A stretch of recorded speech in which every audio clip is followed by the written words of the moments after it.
So David, first of all, I want to say huge congratulations on your MBE.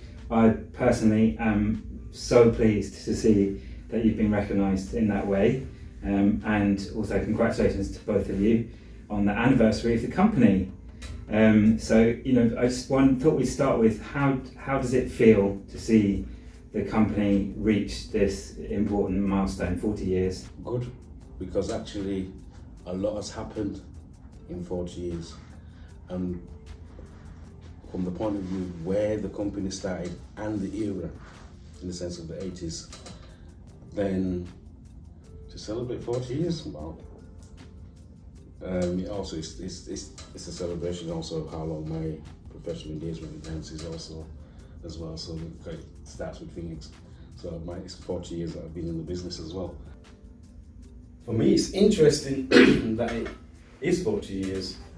And Dan has actually reached out to wanting to collaborate, and there's the heritage arm that is going to be something new for the company, but also tied up with its past. A vision that is still wants to stay attached to its past. A good way is having the heritage arm, because if the heritage of a company fundamentally is the dances from the past, that is the actual hardcore heritage of the company. And if that heritage comes back to do things, then that is actually a good thing. So in that sense, it's a particular time, and he's asked me to be part of it, so it's a particular time, interesting times. I mean, how can you not be a part of it, David? Yeah, exactly. Just to reach out. Well, yeah, but the thing is 40 years of run on, no artistic director, and this has to be said, has actually done this. He's the first, and one doesn't expect it, actually. Then what about you? How does it feel to kind of reach this milestone? Wow. Or be stepping back into Phoenix at this point where they're reaching a milestone? It's a phenomenal achievement for the company to still be standing today, 4 decades later. David as the founder, then Neville Campbell as the next director, then the next director, I think it was Maggie Morris, Taya Barnes, Darshan Singh Buller, Javier De Frutos, Sharon Watson, and what each and every one of those directors created, they created a legacy within the time that they were there. And it's so rich, so many people came through the company, so many people, uncelebrated actually, who are absolutely instrumental in those early days when the company was just David, Donald, and Wilmore, Merville and Edward. 18 years old, artistic director of Phoenix Dance Theatre in 1981. That vision, the planting of that seed, and the people that supported, for example, Pauline Fitzmaurice, David Fitzmaurice. Yeah. I watched the documentary, The South Bank Show, because when I came in, I needed to learn about the history of the company, because when the first time I was here, 2007, I came in as a dancer, young, 24, 25 years old. I knew nothing. I just wanted to dance and perform and travel the world. Coming back as the AD, I have to research and understand why is the company still here, because it's a special thing that the company's still here today. Everyone from the past did the right thing, and there was a spirit that still drives the company. And I watched the South Bank Show, and I watched the forming of the Phoenix, and I see David and all the guys sitting in Pauline's house, eating jam toast with sunglasses on, like being together, and they supported the company administratively in their house. They had a van to travel the company around, and it started in such a small way. I can't speak about that. I'm only looking from an outside perspective as to what they achieved in that time with very little. And if you look at the company today in this fantastic building, sharing it with Northern Ballet, 10, 11 years now in this great building. I don't think nowhere in the country is there a building for a ballet company and a contemporary company. This is special.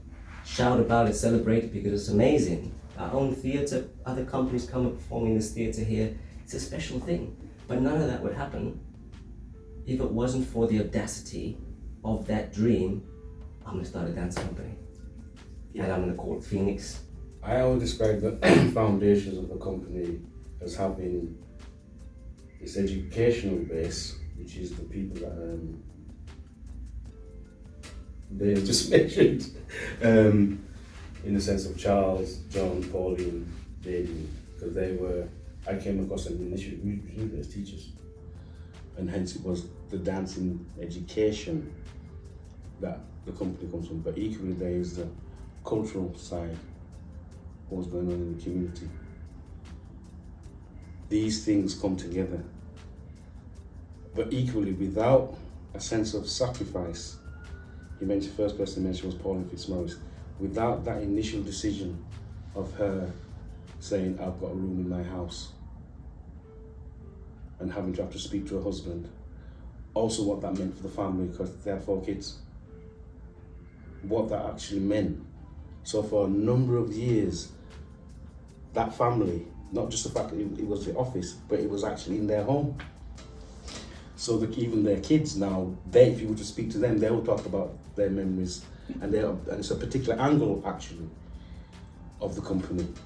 So that's, sorry to interrupt, but that's kind of the next question. You kind of set it up beautifully, and there's some other things in there that we're going to come back to as well. Like you mentioned, talked about the spirit, the kind of essence of Phoenix. We're going to come back to that. But so David, lots of people don't know about how the company was started. So that's what I wanted to do. Like let's kind of rewind back 40 years and tell us about that. So you started Phoenix. First and foremost is to dance. Because one has to also bear in mind that if there is nothing, which is what you have to see it, there is nothing. That means there wasn't even we used to have to go to see the drama and mime officer.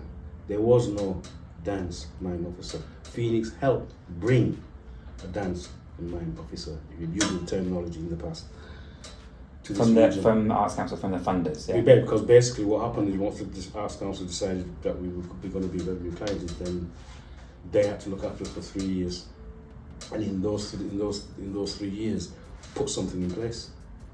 Then devolve us to the region, as it were, and that is actually what happened. So the fact that we ended up having a dance and mime officer, Phoenix contributed, because basically one has to understand there was nothing. Yeah, if you look at the companies that were around that time, there were very little. Yeah. Very few companies around for many, many years. And what Phoenix were doing, the repertoire that Phoenix was creating, the tours that Phoenix were going on, were inspiring young people, young dancers. And those young dancers then went to dance school, then became choreographers, and then started their own companies because of what they saw. John Zedee is one example. Yeah, I know, he's talked to me about that before. But because we used to go to London Celtic, and Pauline Myers as well. Yeah. She was there. So we would go there, and also...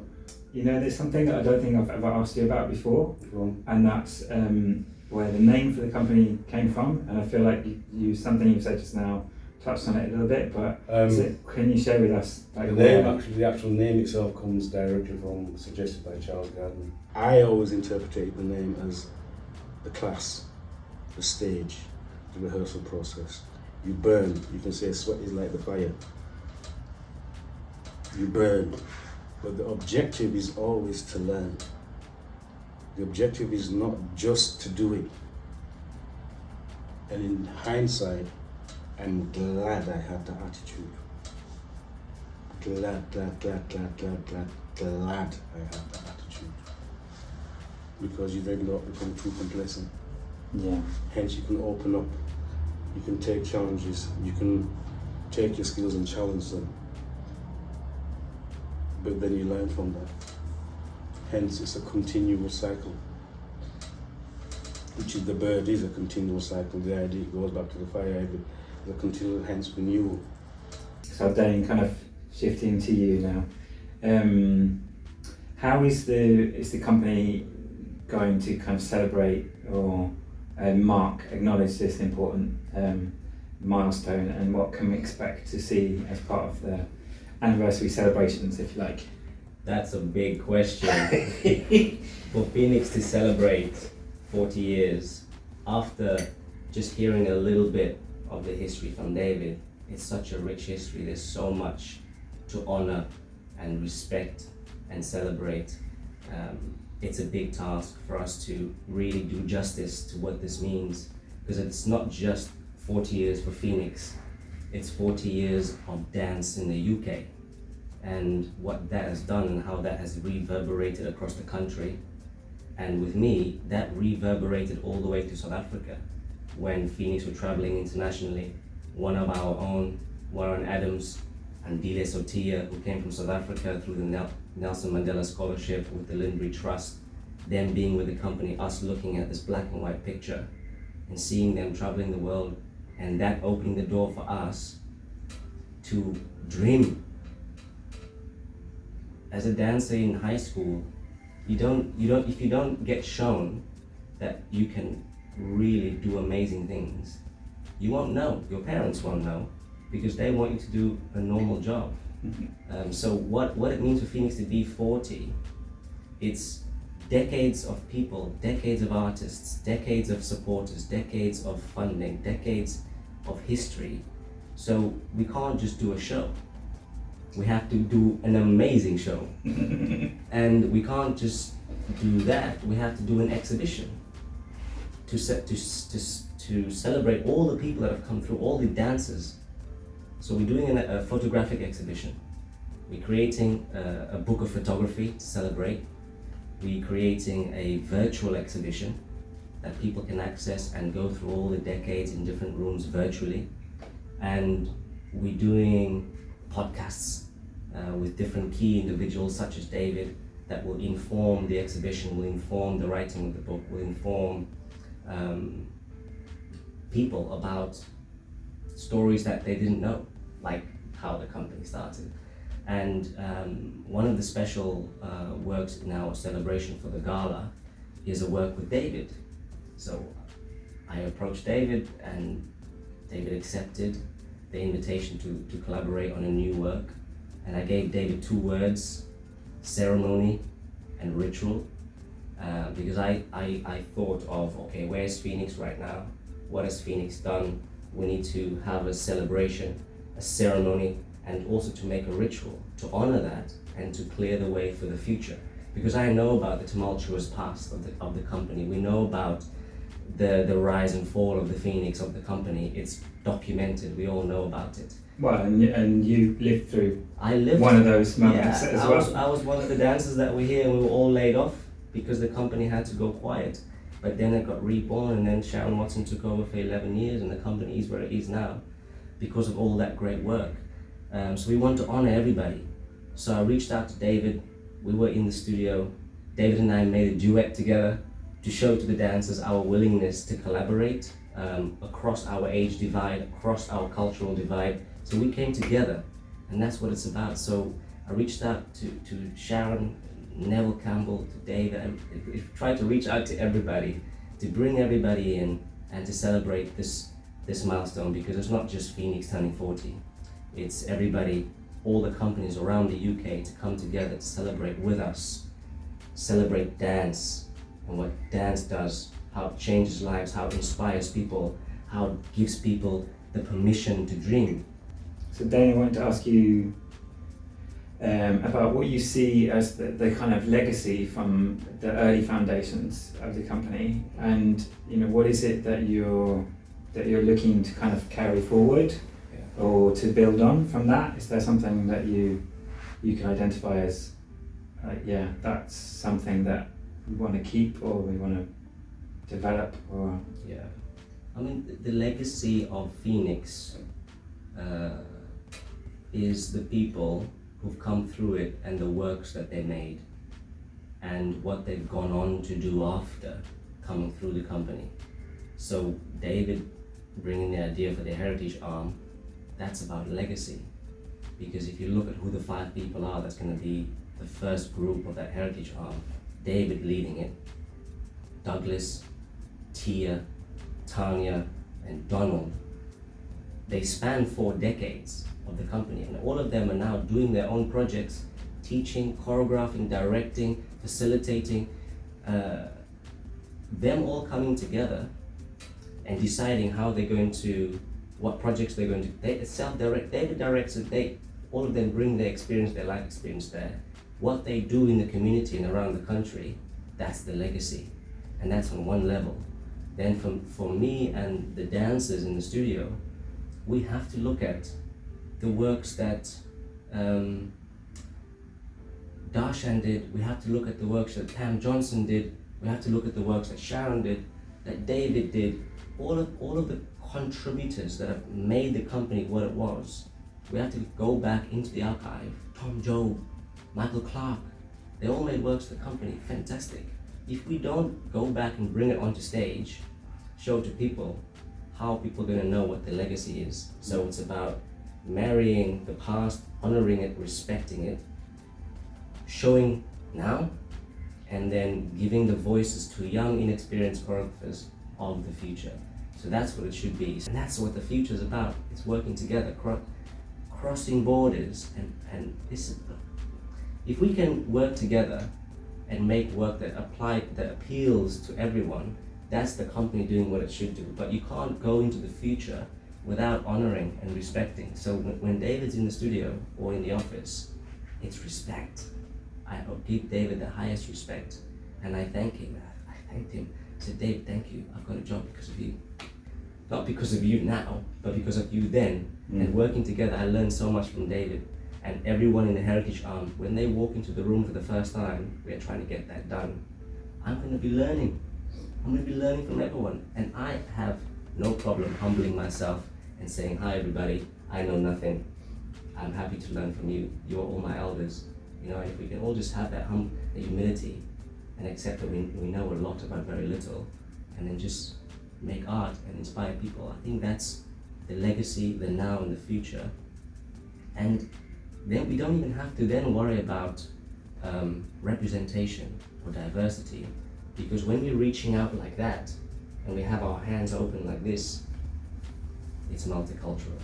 Everybody's invited. No one's excluded.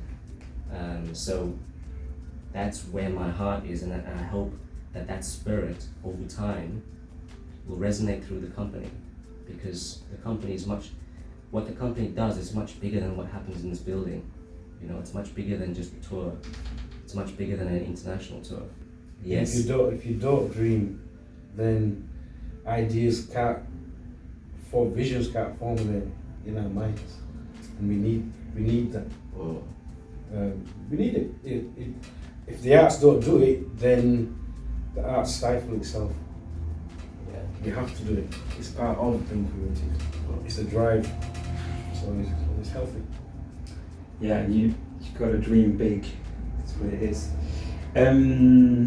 So as part of this celebration of the 20th anniversary of Hotfoot magazine, we've been talking a lot about legacy and some of the newer ways of sharing dance styles that are rooted in African diaspora.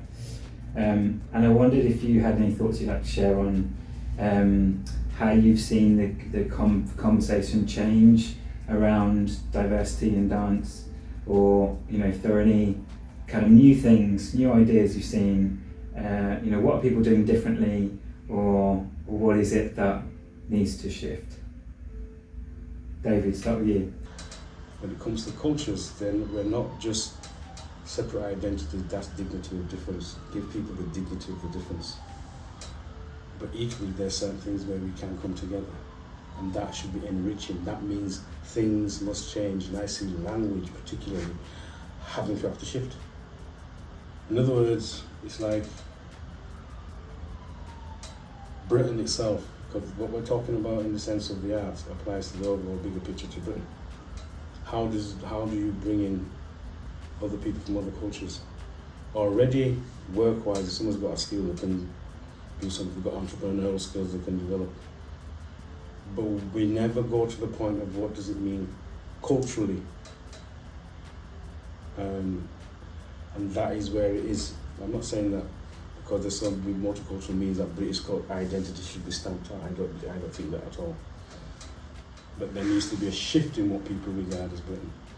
And the arts, I think, play a crucial role in doing that. And dance is one of the most important cultural exports for the UK, I think.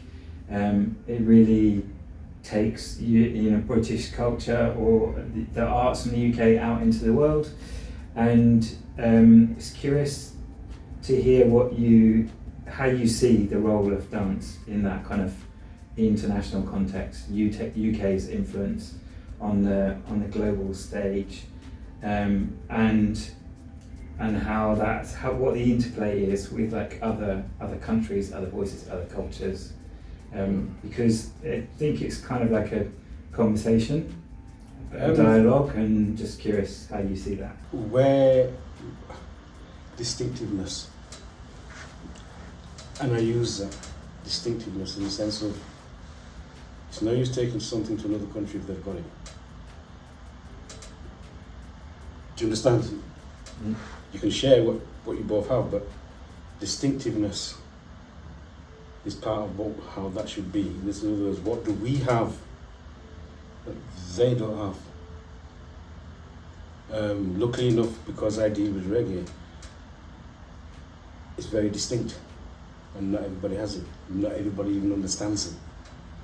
So whether you go to South Africa, Caribbean, America, you take something distinct, and hence people then find the cultural sharing more enriching and more meaningful. It's like the style of ballet that Nana Vawa and Marie Rombe, coming from Yaga, have developed. It started to forge a unique stamp that is British.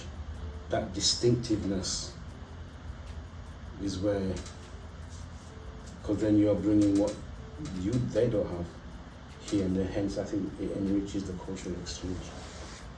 And is there something that comes back the other way? Yeah. It's a cultural exchange, because then it's not just about the dance. Behind dance is a culture, and I'm interested also not just that we dance, but what about the culture? Why is the dance that way? How did it get that way? Why is the music that way? So when I'm learning a step or learning something, I'm not, it's because as dancers, just generally, we got good movement memory. Sometimes it's good, but sometimes the fact that you can pick things up easily may make you misunderstand picking up something properly. For me, cultural exchange is absolutely key, because I witnessed the coming together of two unlikely people. Lady Anya Sainsbury, prima ballerina, Sadler's Wells Ballet, the Royal Ballet today. Nelson Mandela, newly out of prison. They meet at a party, they dance, they sit down on a sofa, they exchange stories, and out of that, a white woman and a black man, they started a 10-year international student exchange. And I was the last one that came over on that in 2003. Right. It can only be a positive thing if we champion and celebrate cultural exchange.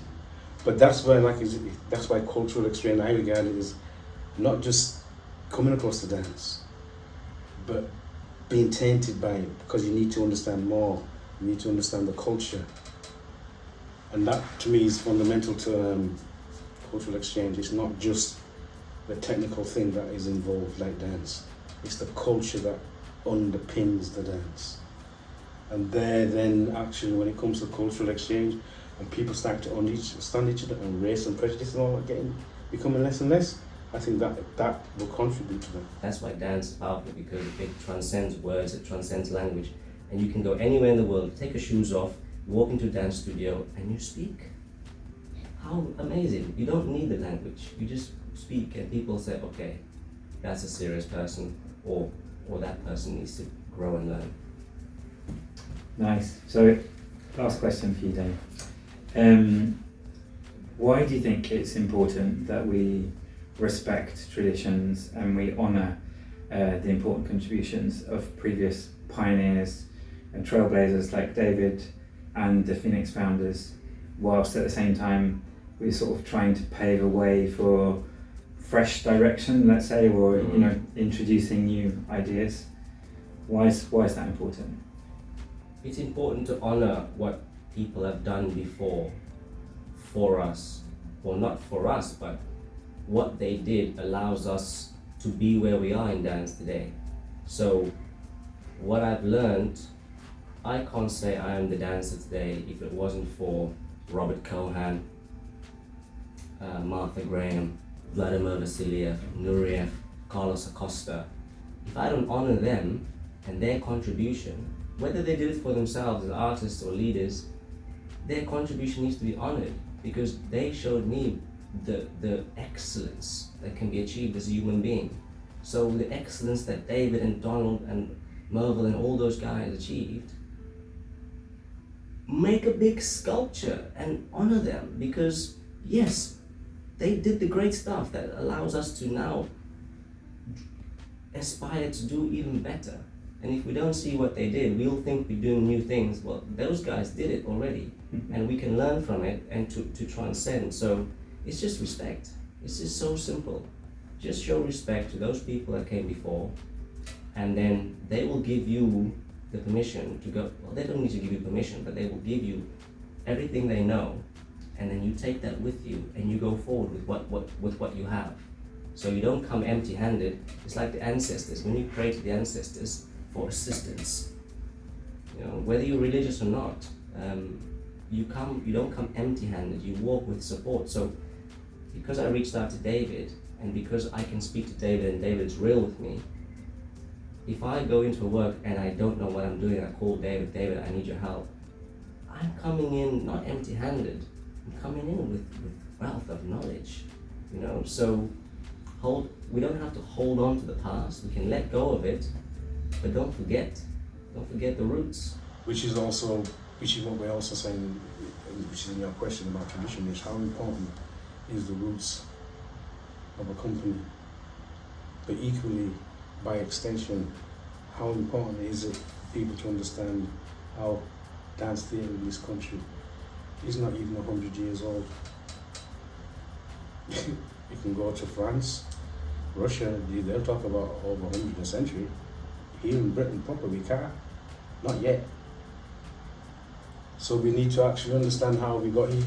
And I'm a strong believer. I'm going back to the next one on Marine Rombe, because they, when it comes to dance theatre and even when it comes to dance department in the Arts Council, they've contributed.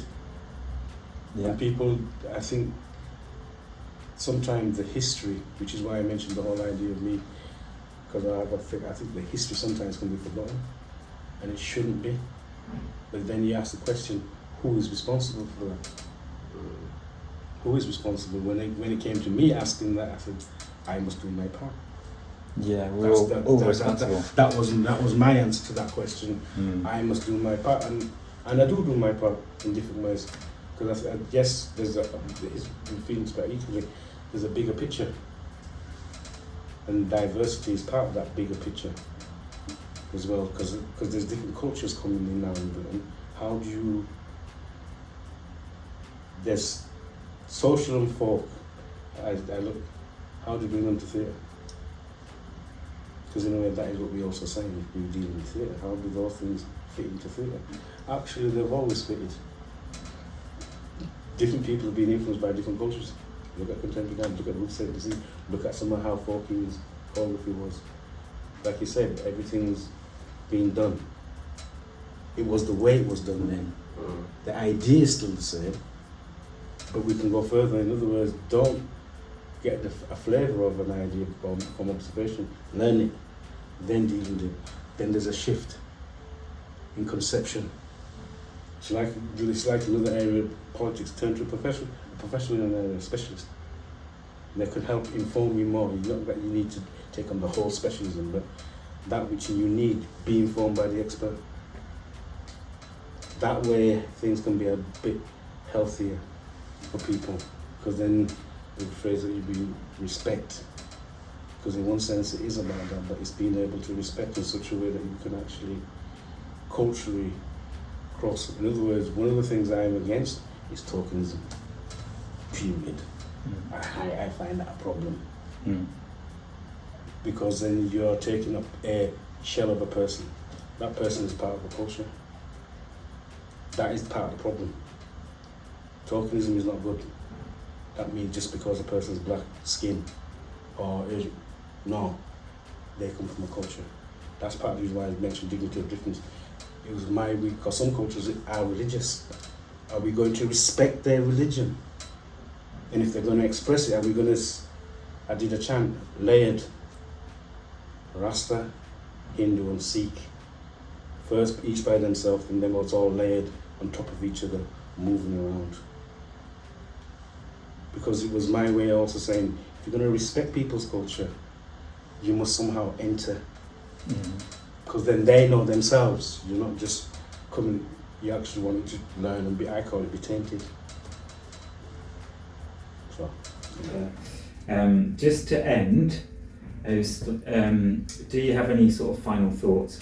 I do this in lots of the interviews, you know, like 3 words, 3 themes, might be just a sentence, might be a motto that kind of takes you through life. It's kind of like, what's your wish for the dance sector right now?